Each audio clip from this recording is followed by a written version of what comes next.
Buongiorno, my little babies. No, let's try that again. Ready? Ciao, Bella. Yeah? It was okay. Hi, babies. Welcome back to another episode of What the Smut Book Reviews. Thank you so much for joining me for another episode of What the Smut Book Reviews. I really appreciate it. We're not fucking around in this video. We're not wasting any time in this video, and I'll tell you why. Because we're here today to review a duet. Yeah, you heard me straight. 2 books. Not 1, 2 books. And I know what you're thinking. You're thinking, Candace. Candace, what are you doing? Your brain can barely handle 1 book at a time. Okay. Fair. That's fair. However, I didn't know it was a duet when I started reading it. So I played myself. Insert DJ Khaled meme. You played yourself. Okay. Couple things I want to touch on really quick. If you can see, like, the pinkishness under my small amount of makeup that I have on, and the peeling that's going on. If I look dry AF, it's because I'm burnt as a motherfucker. I'm literally a crispy critter. I went to the beach and I was out there for a total of like 4 hours, and I came off the beach a saltine cracker, like just burnt. So, yeah, you're gonna ask me if I put on sunscreen, and I have delusions of invincibility. I forgot. Okay, go ahead, give it to me in the comments. You won't because you don't care enough, but if you want, you can. Go ahead. I'll allow it. Okay. So yeah, I'm burnt and miserable. Have been for several days, and so we need to get through this review very quickly so that I can crunch out several of these today, because I don't have the energy to sit down to film again. Okay, so yes, so in today's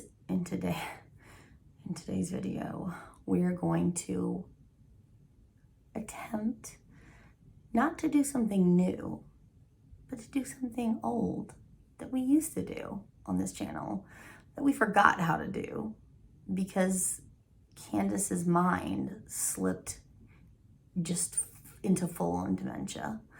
When this channel first started, I was putting out 15, 20-minute videos.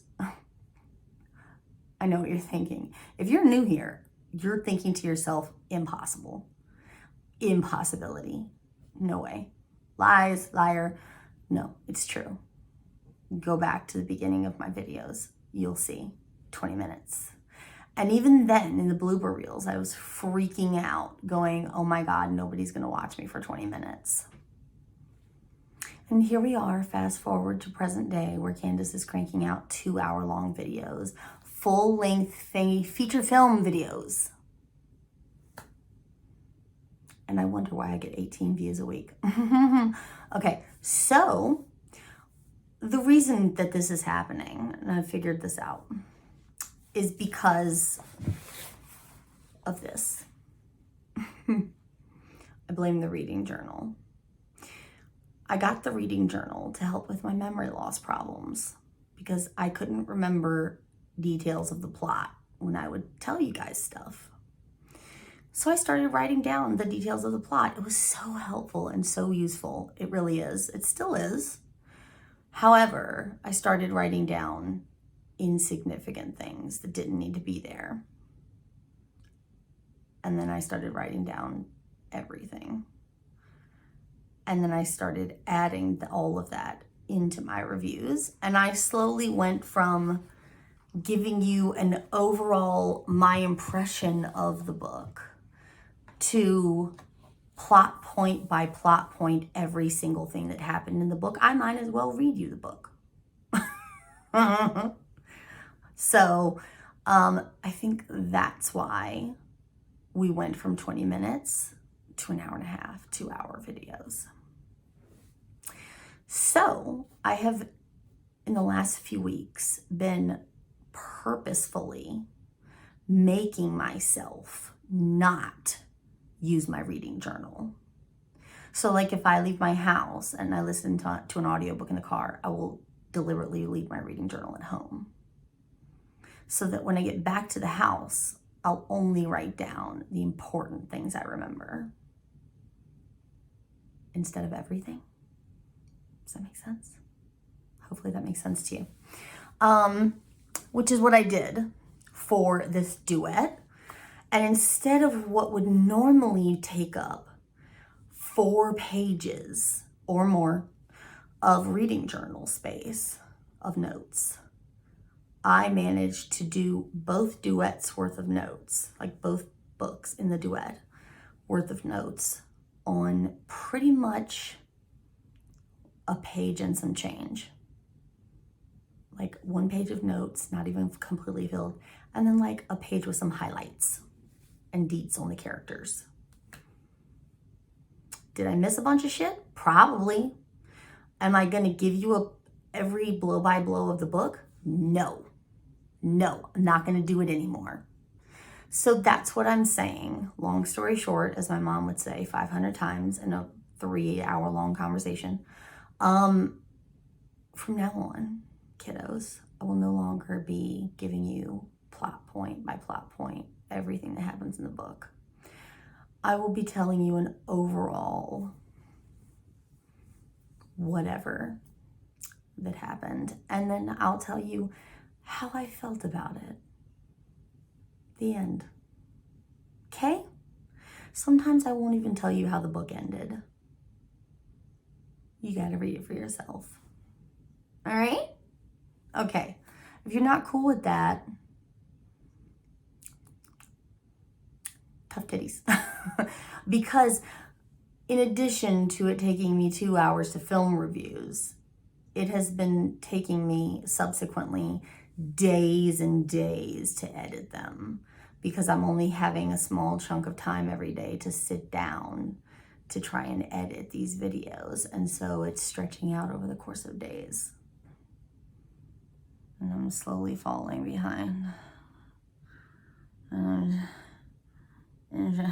Right? Okay, so that's where we're at. So this is what we're doing now. End of discussion. Okay? Cool. Get some tea to wet my whistle. And to wet my whistle. Okay? And let's begin.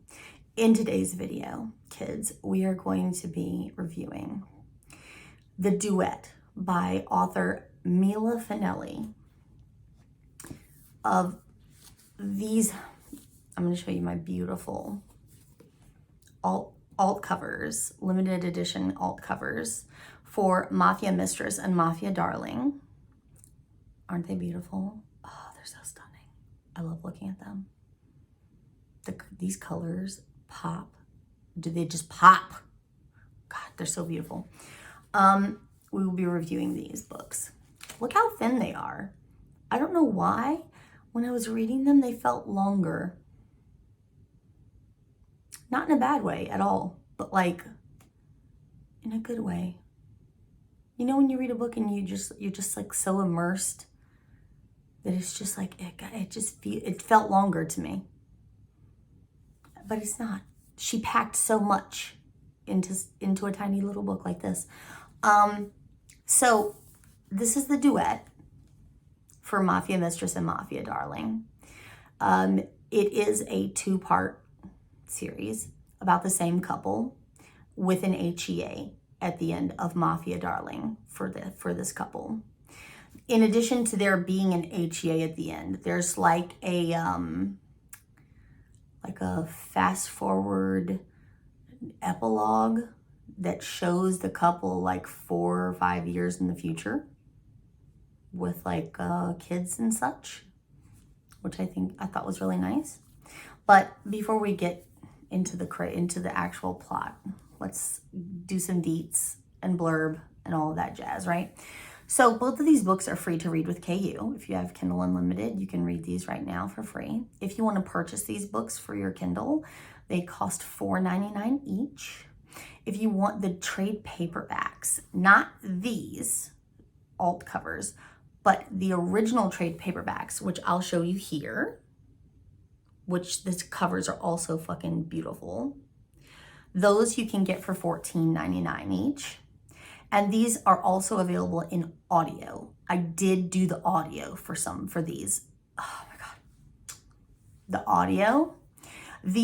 I will say the male narrator has a very strong Italian accent. Sorry. If you hear that like a random stray hissing noise, it's my air freshener. It's like my automatic Glade air freshener. It just goes off every 18 minutes. So since I talk, blah, blah, blah, blah, you'll probably hear it more than once. So, yeah. So the male narrator for Fausto, who is the main male character for this duet, has a very strong Italian accent. In addition to that, his voice is very deep, and he does sound, if I had to say anything that was not off-putting, but that kind of like snagged me a little bit, he sounded a little bit older than what I expected the character to sound like. Because in the book, Fausto, I think, is only like 38. And this guy sounded at least like mid-40s. So I don't know if that's a hang up for anybody. It's not a big deal. I got used to his voice very quickly and his accent very quickly. His accent was very nice. You know what I'm saying? So yeah, especially when he would speak in Italian. I didn't think I had a thing for Italians. I have not done a lot of Italian mafia. I've done a lot of bratva. I'm a Russian mafia hoe. Russian mafia. And I've done some Irish mafia, which has been a fairly recent find for me. So I've done some Irish mafia, but I haven't done a lot of Italian. And him speaking in Italian.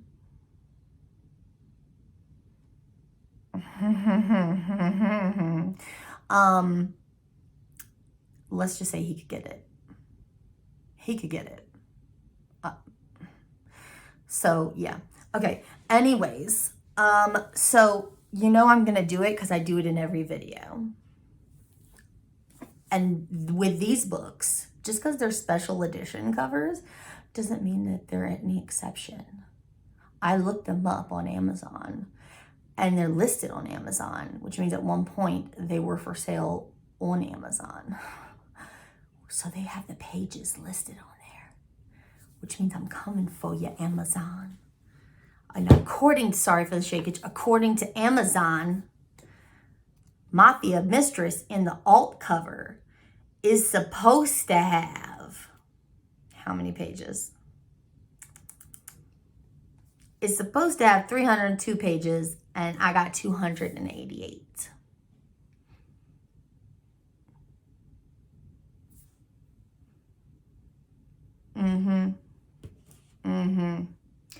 I ain't saying nothing, but I don't think I gotta say anything because you know what you did.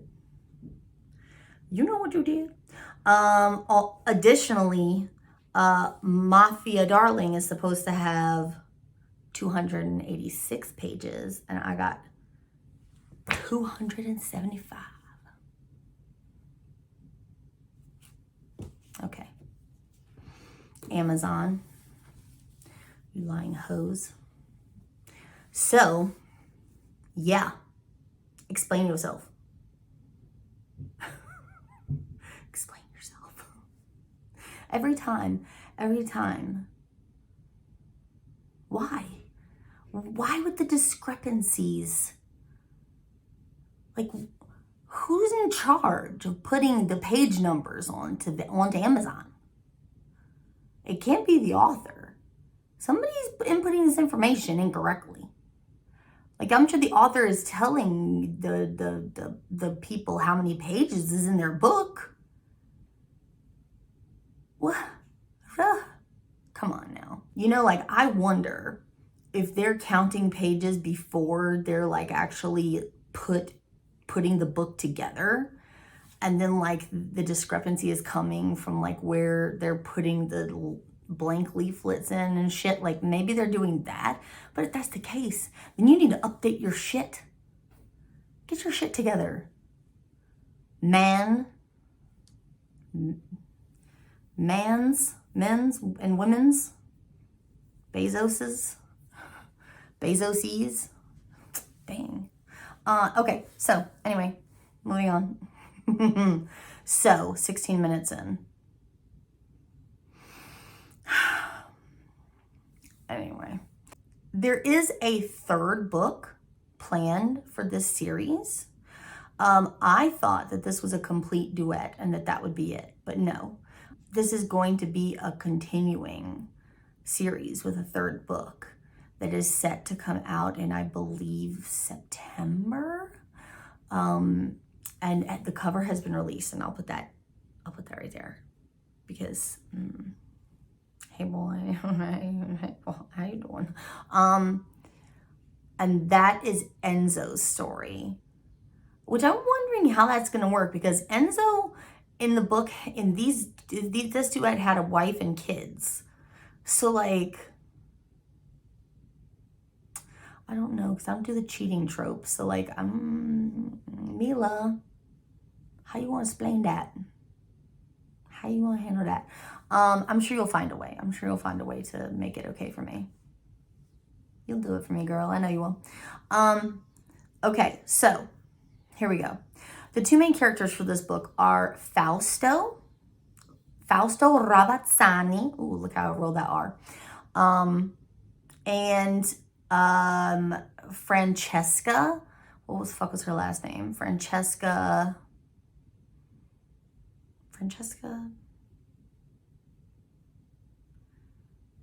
something, I forget. I can't remember. But anyway, everybody called her Frankie except for Fausto. She would not allow him to call her Frankie most of the time because she hated him. So, let's read the blurb, right? I'll read you the blurb from Mafia Mistress to give you a general idea of how the book goes, or how it begins anyway. And I won't read the blurb for Mafia Darling because I'm going to give you an overall view of what the books are about anyway. So you don't really need the blurb for the second half. Anyway. Okay, so the first part is from Fausto's point of view. I am the darkness, the man whose illicit empire stretches around the globe. Not many have the courage for what needs to be done to maintain power, but I do. And I always get what I want, including my son's fiancée. She's mine now, and I'll use Francesca any way I see fit. She's the perfect match to my twisted desires, and I'll keep her close, ready, and waiting at my disposal, even if she fights me at every turn. Part 2, from Frankie's point of view. I was stolen away and held prisoner in Italy, a bride for a mafia king's only heir. Except I'm no innocent, and it's the king himself, the man called Il Diavolo, who appeals to me in sinful ways I never dreamed. Fausto's wickedness draws me in, his power like a drug. And when the devil decides he wants me, I'm helpless to resist him, even if it means giving myself to him, body and soul. He may think he can control me, but this king is about to find out who's really the boss. And there's a little note down here that says, Mafia Mistress is a full-length mafia romance written by USA Today bestselling author. It's the first book in the Italian King's Duet, not a standalone. Okay. Thank you for telling us that, Mila. Okay, so as you can see, that gave away a lot, right? So Francesca has grown up in Toronto, Canada, to a mafia father. single mafia father. Her mother has died. And she has 2 twin sisters. Her sisters are twins, younger than her. She's been told by her father that she's going to be allowed to go off to college before she gets married off to somebody. What her father hasn't told her is that he's going to renege on that, basically, and that she's getting ready to get sold off to this guy who's just shown up, Fausto Robertsani, who is a bigwig Italian mafia boss in Italy. And she's basically being sold off to him in payment for a missing shipment, like a debt that her father owes him. He can't pay the debt, so with money, because he didn't have enough or doesn't have the money. So he trades his daughter in exchange for that. She's blindsided. She tries to escape. She gets caught. He takes her back to Italy with him, Fausto. He has intentions of marrying her to his son, Giulio. Okay. Turns out Giulio is gay. Fausto doesn't know this. Nobody knows this. Frankie, shortly after getting to Italy, finds this out. She runs into him and his boyfriend making out. And she doesn't tell, obviously. She doesn't tell him on him. She feels a connection with Giulio. Not a romantic connection, but like a friendship connection, like he's a brother, like a brother. She is attracted to Fausto, but she doesn't want to admit it, obviously. So there's a severe age gap between the two of them. Frankie, I think, is like 20. 20? 19. 19? She's just recently out of high school. Anyway. So she's basically been taken to Italy against her will. And Fausto is frothing at the mouth for her. He wants her for himself. This whole time he's fighting that want because he's taken her for Giulio.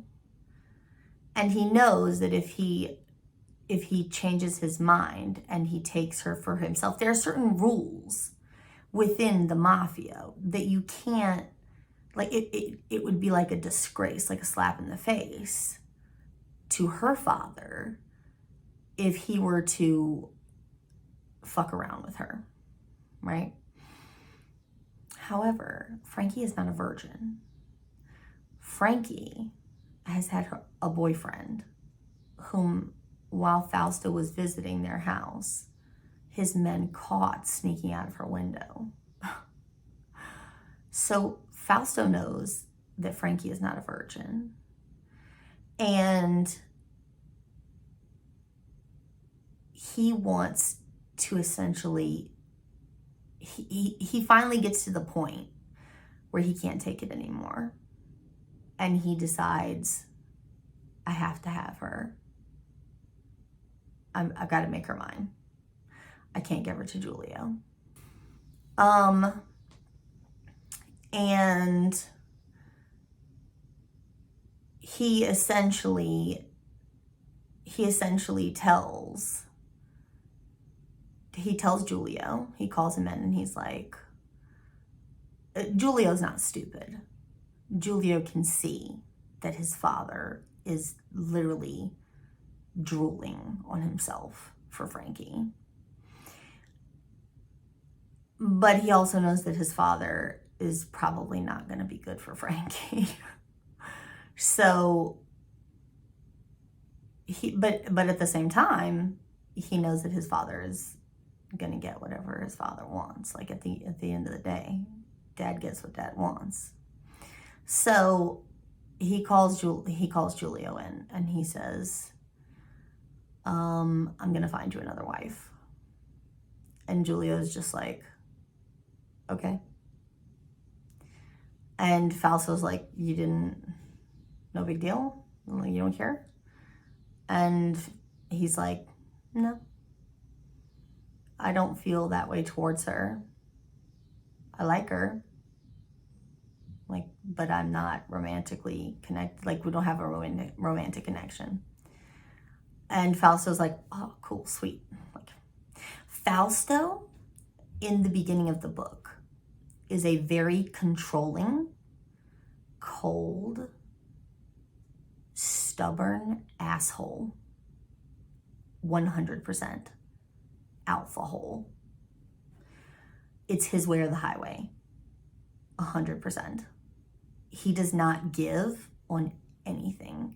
And that is a running theme throughout the entire book, for the majority of the book. He has this thing that was passed down to him from his father, which is, once you've made a decision about something, you don't change your mind. It looks like weakness to change your mind. So if you make a decision about something, whether that decision has been voiced or not, you have to stick with it. Which is dumb, if you ask me, but he's lived by that motto. And from what he can see, it served him well, right? So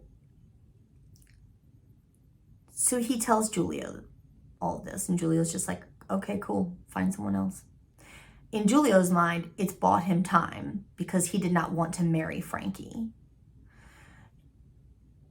Him and Frankie had already come to an understanding that they didn't want to marry each other. They told each other. So it was point blank, like, we're after we got the initial, hey, I'm gay thing out of the way, and hey, I don't want to marry you, I want to go back to Toronto, your father kidnapped me, out of the way.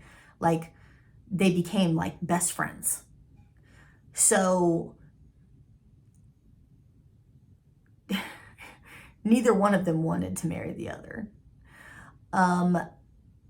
So Julio has no problem with it. And Fausto jumps at the chance. So from that point on, he goes after Frankie hardcore. Air freshener. He goes after Frankie hardcore. And Frankie's like, I will not be your mistress. You're basically making me into a whore. You're saying I'm not good enough to marry. I'm not good enough to whatever. So she doesn't want to marry him either. Like, she tells him that point blank, I don't want to marry you. But she also doesn't want to be treated like a hoe. Right? And at this point, he's begging. He's begging hard. The sexual tension at this point in the book is off the charts. She wants him bad, and he wants her bad. And oh God.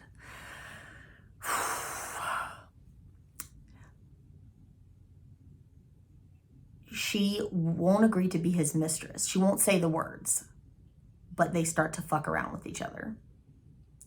And he uses her ex-boyfriend as the excuse that you're not a virgin.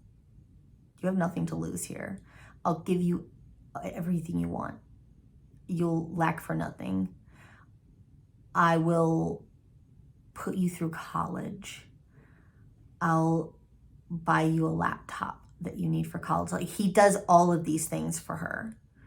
And slowly over the course of the books, you can see his character development and his progression from a stern, stubborn asshole to, I don't want to say like a gooey marshmallow, because he's definitely not, but to just like someone with feelings. Like, he you start to see like the love that he has for his son and the love that he has for, don't get me wrong, he still throughout the book makes a lot of other mistakes. He fucks up a lot. At one point, he catches Julio, the guy that his boyfriend that he's seeing is a low-level guard within their ranks, and he catches the guard like kind of brushing his hand against Julio in like an intimate way as he walks by, and he's like, no, well, that's not right. That's not normal guy-to-guy behavior. And he tells his cousin and right-hand man, Marco, to keep an eye on Julio. I want you to follow him. I want you to put extra cameras in these places that we don't normally have cameras, where these blind spots are. And he does. And eventually, he catches him.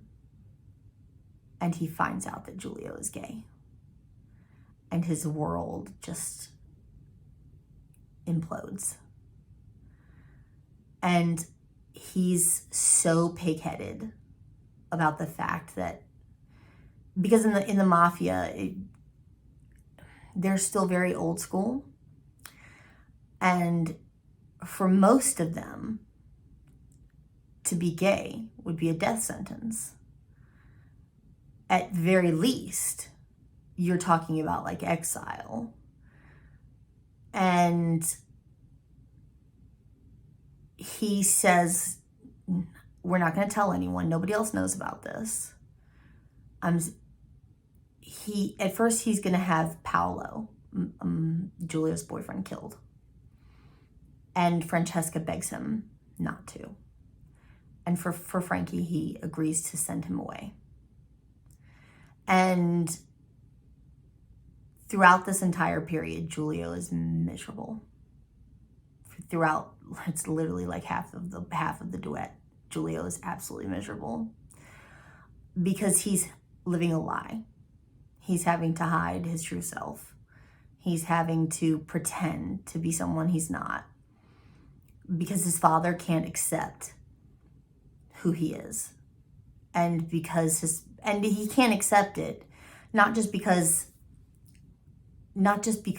he would be ashamed to have a gay son, but because he's afraid of what the other Dons would do to his son, what it would mean to his son, his life, should it get out that he has a gay son. And so it's like a very tough spot to be in. So he tells Julio, nobody's gonna know about this. It's just us. There's only like a handful of us that know. Paolo's gonna be sent away. I'm not gonna tell you where I sent him. He's gone. He's out of your life. Over time, you'll forget about him. You'll forget about being gay. You'll get married. You'll have kids. You'll be happy.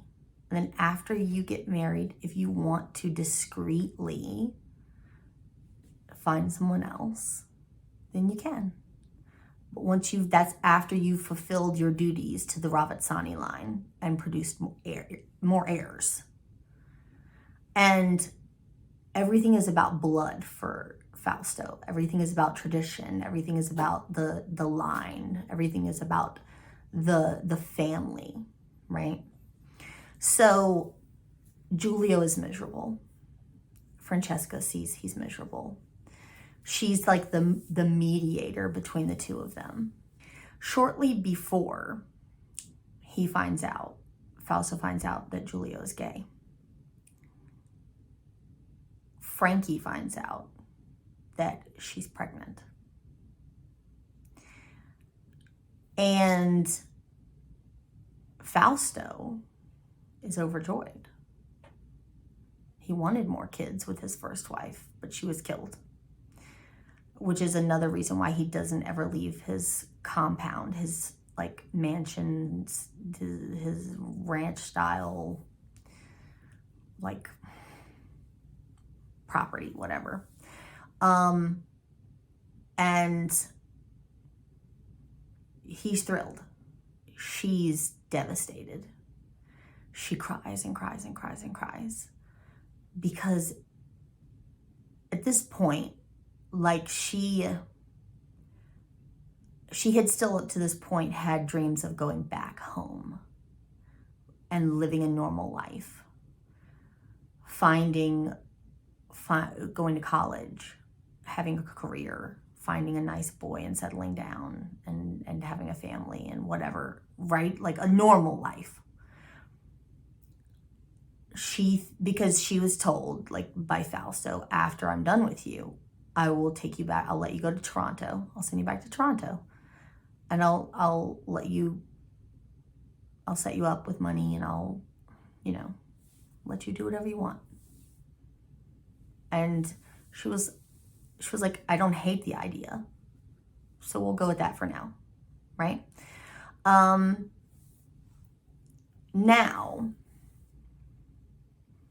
Now she's trapped.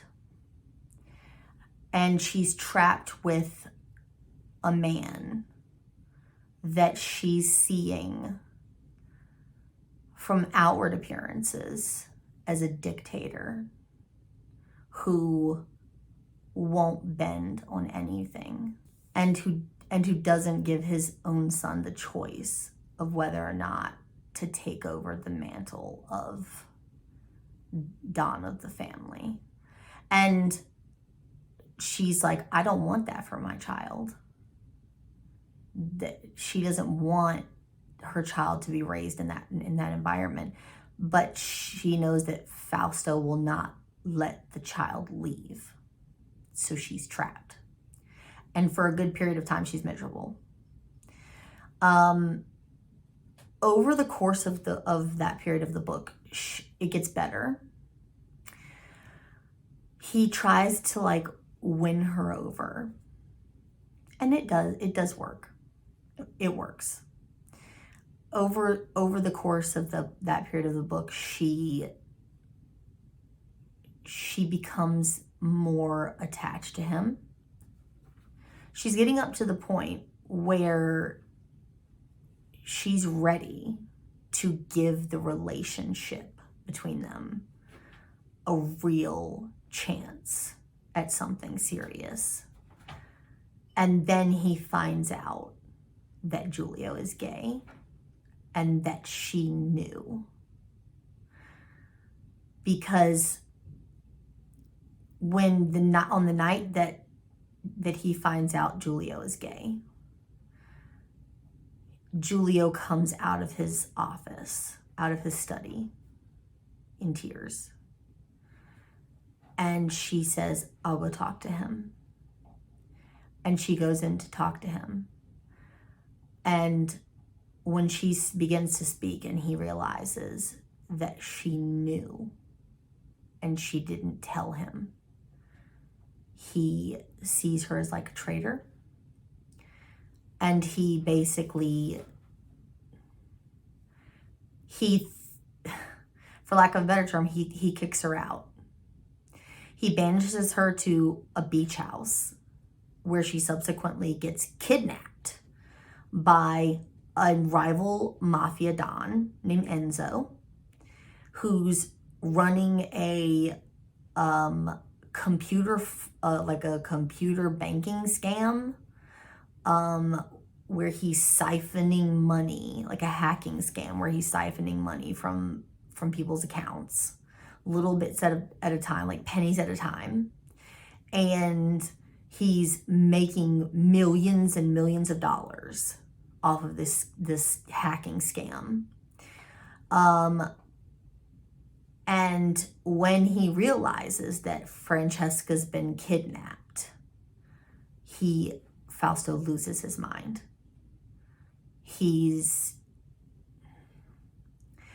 because you're not supposed to bring in the mafia, in this mafia, you're not supposed to bring the women and children of rival families into your wars.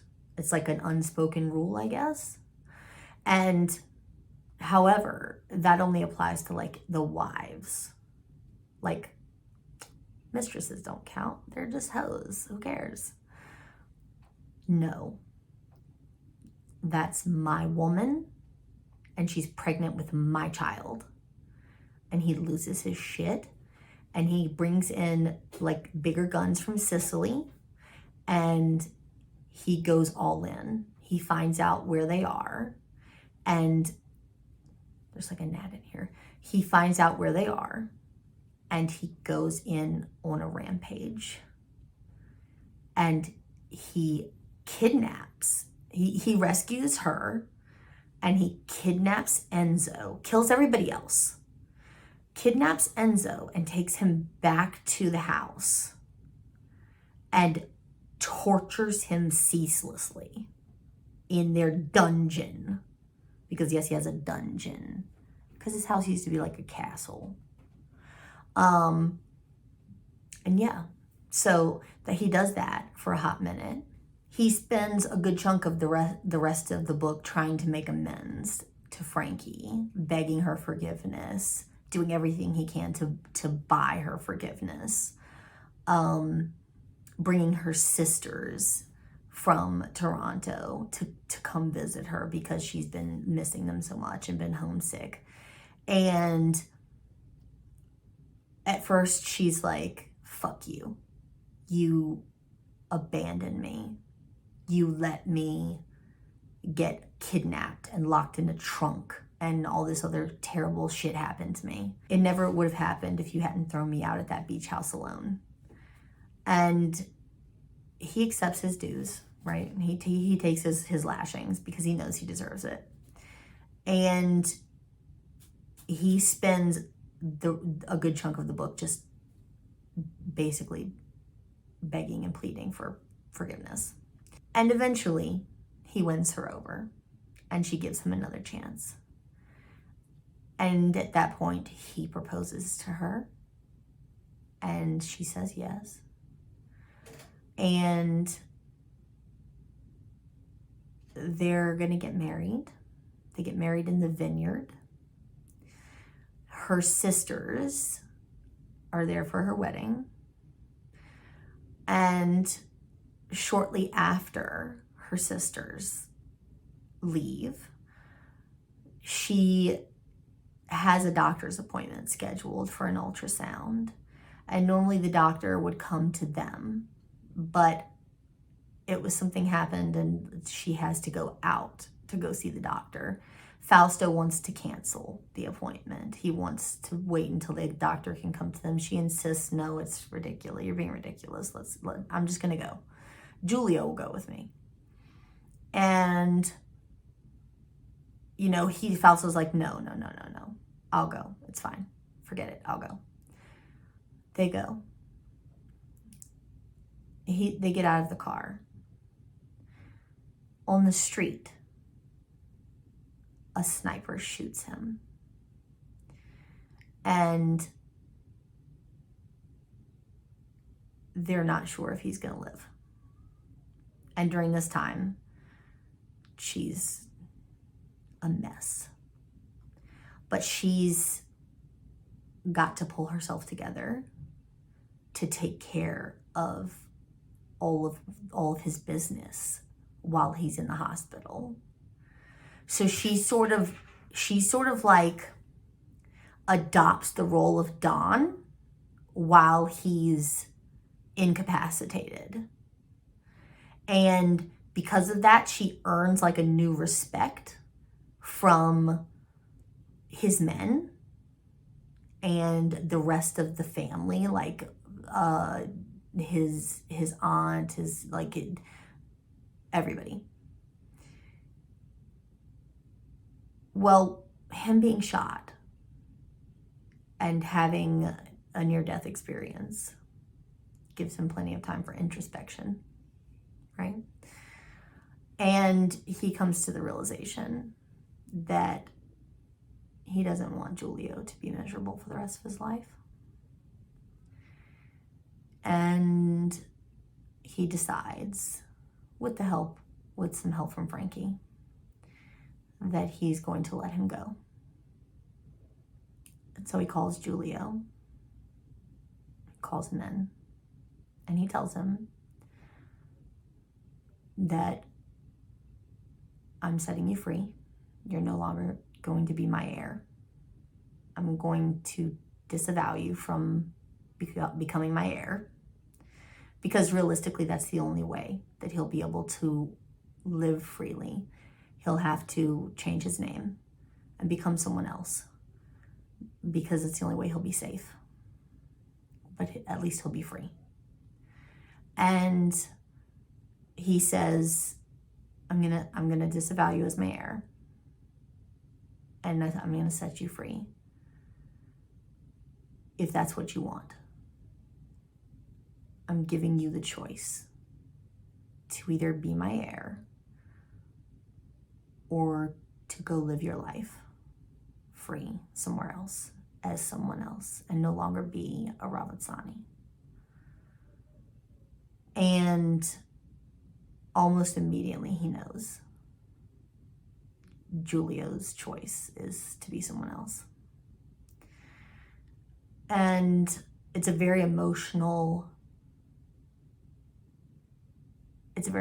moment,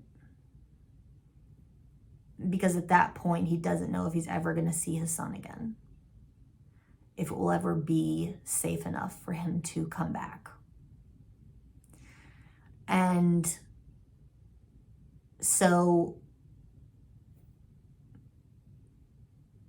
he says, we're going to get everything together and, we'll say our goodbyes at the house and whatever. And they do.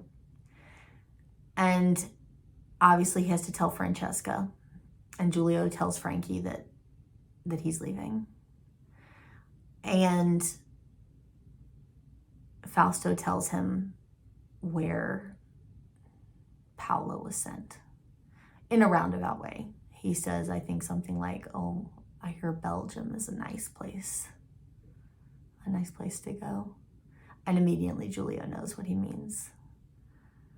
And he's so the way she describes, you can see the light come back to his eyes.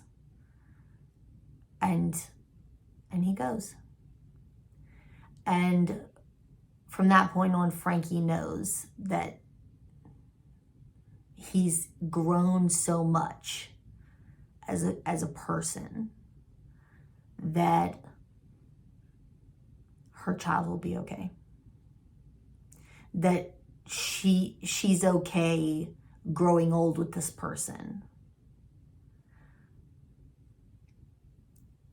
Because he now has the capability to let their son, because yes, it's going to be a boy, let their son choose his own path.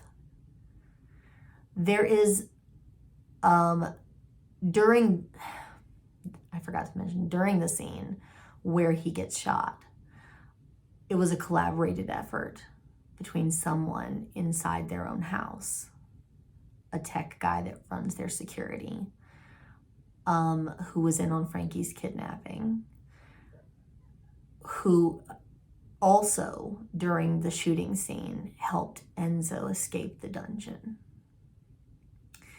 And now Enzo is free and out there roaming around in hiding, basically. So they have now that to worry about. There's a big meeting of the other Dons coming up, and he has to go. He's not strong enough to go, but he needs to go. He has to explain his actions for what he did when he went on his rampage, his murder rampage. Because in the eyes of the other Dons, it's, why did you make this move against him over some stupid mistress? So he goes and he rolls up like a G. He rolls up like a boss. Oh man. Okay, I gotta wipe my eyes because I was getting emotion. I was getting emotion during the Julio goodbye scene. Oh, jeez. He rolls up to that meeting like a fucking boss. And he walks in and he's like, listen, this motherfucker kidnapped my woman who was carrying my child, who is now my wife. I don't care if she was my mistress then. She's now my wife. Have some fucking respect. Put some respect on her name, okay? And then he's like, if it was any one of you and your wives, you would have done the same thing. And P.S. not to mention, he's been fucking stealing from me. Like $30 million he stole from me with this fucking hacking wire scheme he's been running. And turns out he's been doing it with the help of one of you sitting at this table. And he's saying this while he's like slowly walking around the circle table, very menacingly. Keep in mind, at this meeting, there's not supposed to be any weapons. They check you for weapons at the door. But because he got shot, he's carrying like a cane because, you know, he can't walk right. He got like a limp. He gets behind this one guy who was a friend of his father's. And turns out he's the rat. So he whips out the cane and it's like a knife. It was like a knife thing. And he slits the fucking guy's throat right there at the table. Bloop, bloop. And the dude's just like, and he just falls on the table dead. And Fausto's like, anybody comes for me or my family is going to get this. P.S. My son is gay. Bam. Mic drop. He don't give a fuck. He did not give two fucks. On his way out, though, he did make sure to mention, times are changing. If anyone in your family or within your ranks happens to be gay, I don't care. This is business. As long as it doesn't interfere with the business, I don't care. And he walks out. And I was like, boy. Yeah, he's a G. So he goes back to Francesca. And they're all lovey-dovey, and they're like, and then there's like a little epilogue at the end that's like a flash forward to like 4 years later. Is it 4 years later? 4.5 year jump. They have 2 kids, and she's pregnant. I think she's pregnant. No, she's pregnant. No, they have 2 kids. And it's one of their kids' birthday parties. And since that time, they have made it so that it is safe enough for Julio to come visit them at the compound, like twice a year, 2 or 3 times a year, and they can talk on the phone and that kind of thing sometimes. And so it's not as heartbreaking as it was expected to be, which was nice. And they have 2 kids, and you get to see like him interacting with his son and his daughter. And he like takes Francesca out to like the vineyard where they were married, and they talk about having like they start talking about making another baby, and it's just like So yeah, the end. I said I was going to keep it short. Here we are an hour later. Anyway, so yeah, that's the end. For the rating for this duet, I would probably give it like a solid, like a 9.5. I really loved this duet. I loved it. And like the more that I sit back and think on it, the more I liked it. Like going through it with you guys, the more I like it. Does that sound stupid? That sounds stupid when I say it out loud. But it's like, you know, when you sit back and you think about something and you're just like, when I read it, I enjoyed it. But now I'm thinking about it and I'm just like, yeah, that was really nice. And I'm enjoying it more while I'm thinking about it. It sounds so dumb when I say it out loud. It sounds really dumb, but I do. So anyway, that's my rating, 9.5. I would highly recommend this duet to other people. I loved it. If you like a good mafia story, if you like a good kidnapping trope, if you like a good like enemies to lovers type situation, Italian, chef's kiss, hello. So yeah, I think that's it. I think that's all I have for you today, babies. I thank you so much for watching, and I will see you guys in my next video. Bye. Hi, my little babies. If you enjoyed this video, please consider subscribing to the channel. Make sure you hit the little bell so you get notifications when I upload a new video. If you'd like, you can also follow me on social media. I do have a members-only Facebook group, an Instagram, and a Twitter devoted to this channel. I will link them all in the description box below, and I'll put a little banner here on the screen for you guys to see. And now, stay tuned for the doof bloops.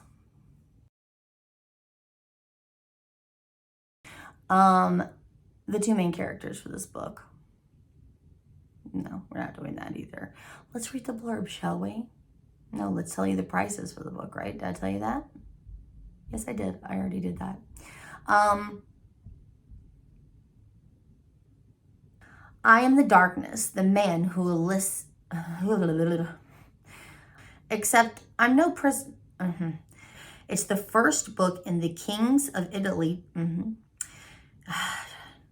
And it never would have happened if you hadn't thrown me out at that beach house alone. Oh my God, with the switch around, with the fucking switch around. I'm gonna have to switch both of those parts. I'm so fucking confused. I got myself confused. Didn't I? Fuck.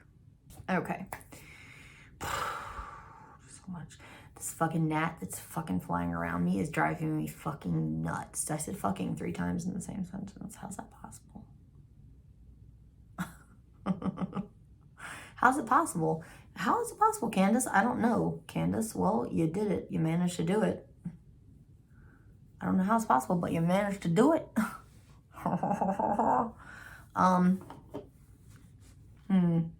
Will there be a lot of bloopers in this one? Probably not. I feel like I was pretty okay. I didn't wig out. I didn't spaz a lot. God. Oh my God, my posture is so bad. Oh God, why is my posture so bad? Fuck. Why are you so bad? Why are you so bad at this? Why are you so bad at everything? Why is your hair so terrible? Why is your hair so terrible? I like the color. I just don't like all the flippies. Look at the little flippies. Look like Mary Tyler Moore.